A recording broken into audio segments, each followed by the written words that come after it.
Let's talk about tight end rankings next on Fantasy Football Today in 5. Welcome to FFT in 5. I'm Chris Towers here with Adam Azer, and we're going to talk about tight end rankings, or as I like to refer to it, Travis Kelce and then everybody else. Is that accurate? Is that fair, Adam? I think it's Travis Kelce and then Mark Andrews than everyone else. Yeah, that's probably right. I mean, look, there's some guys at tight end who might matter, but generally, I mean, Travis Kelce, I believe he outscored the number 2 tight end this season. That was TJ Hawkinson. I believe he outscored him by like 97 points. Travis Kelce he scored about the equivalent of the number 6 wide receiver. I believe TJ Hawkinson was more like a low end number 2 wide receiver. So that just gives you an idea of the edge that Travis Kelce gave you this season. Although he is my number 1 player at the position. There's no question about it. He's a top 5 player. Adam Azer took him number 1 overall in a PPR mock draft that we did last week, but he's going to be 34 early next season. Is there any concern about Travis Kelce not living up to expectations? It's just that. I mean, it's just the age. I really don't know how to calculate it at this point. People worried about him at age 33, and he had an amazing year, right? So until he starts showing some signs of slowing down, I'm not really that concerned. All right, the way we're going to do the rest of it, there's no question who the number 1 player is. There's probably no question who the number 2 player is for nearly every fantasy analyst. That's Mark Andrews. What we're going to do is the way we've done the other position rankings that Adam and I have talked about.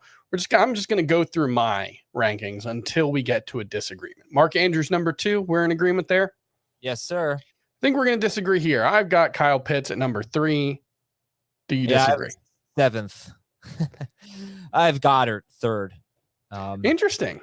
No strong opinion, honestly, after 2. Could really see them going anyway. I just think, look, I like Drake London, and I just think that Arthur Smith is going to be really bad for passing games. He's just a great run coach. He wants to run the ball. They run on anyone. They have great schemes. They're going to be successful at that. And it's just going to be hard for Pitts and London to both be good. So that's fair. Yeah. The thought process for me with Kyle Pitts at number 3 is I don't think the likely outcome is that he's the 3rd highest scoring tight end. But when I'm talking about the tight end position, what I'm looking for is the tight end who can give you wide receiver 1 upside. And I don't think anybody besides Travis Kelce, Mark Andrews, and Kyle Pitts can do that. I think even at their best, TJ Hawkinson, Dallas Goedert, George Kittle, the rest of them are likely to give you like the 21st best wide receivers kind of production. And I think Kyle Pitts, if I'm shooting for upside, he's the guy. Number 4 for me is TJ Hawkinson. Look, we saw some really big games. What was it? I'm 5th. I think that's fine. We saw some really big games from him. I think double-digit catches in 2 of his final 4 games with the Vikings. He put up like 110 catch pace as a member of the Vikings with 950 yards and 6 touchdowns was the 17-game pace. So you kind of see what it was there. Is a lot like a sort of like peak Zach Ertz, I think, is what the upside could be for TJ Hawkinson in this offense, because the Vikings, frankly, they kind of need another person to step up with Adam Thielen declining, KJ Osborne not taking the step, and Dalvin Cook looking like a step and a half slow this season. I think they need someone, but if they don't add anybody big in free agency or in the draft, TJ Hawkinson could be in line for a huge role in that passing game. Dallas Goedert's 5th for me, George Kittle 6th. So I have Waller 4th. I go Kelce, Andrews, Goddard, Waller, Hawkinson. I said I had Pitts 7th. I have him 6th. I have Kittle 7th. And the thing about Kittle is, I mean, it's really very simple. If Brandon Ayuk and Deebo Samuel are both on the field and Christian McCaffrey, I think Kittle has the potential to be really bad most weeks. He'll have some huge weeks because he's Kittle, but just look at his production. It's really just been mostly when somebody's been out.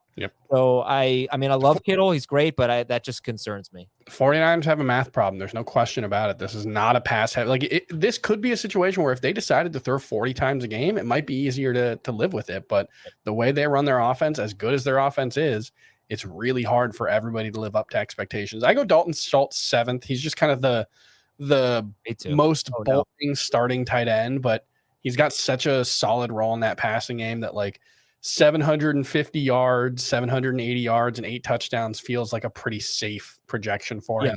I have I guess you have Waller pretty low then. I've got Waller 9th. I go Pat Freiermuth 8th and then Waller. I just think there's a little bit more upside there with Pat Freiermuth. I didn't love what we saw with Darren Waller, and just questions about the QB in Oakland, or Las Vegas, not knowing who the QB is going to be there. I go Evan Ingram 10th. Where do you have Evan Ingram? I have him 9th. I have Freiermuth 10th. That makes sense. Evan Ingram, man, weeks 14 through 16, he was a championship winner in that stretch. 26 of 33 passes for 337 yards and 2 touchdowns. One of the best stretches by any tight end this season. The other 13 games that he played heading into week 18, when I wrote my notes, 43 catches for 402 yards and 2 touchdowns. So he basically had 3 awesome games and was a total non-factor outside of that. But I could see moving the playoffs, though. The playoffs, 93 yards and a touchdown. Yep. Yeah, that was a good game too. So there's upside there. I could see myself talking myself into moving him as high as tight end 7, but he is a free agent, so we don't know where he's going to play next season. David Njoku, number 11 for me. Does he crack your top 12? Number 11.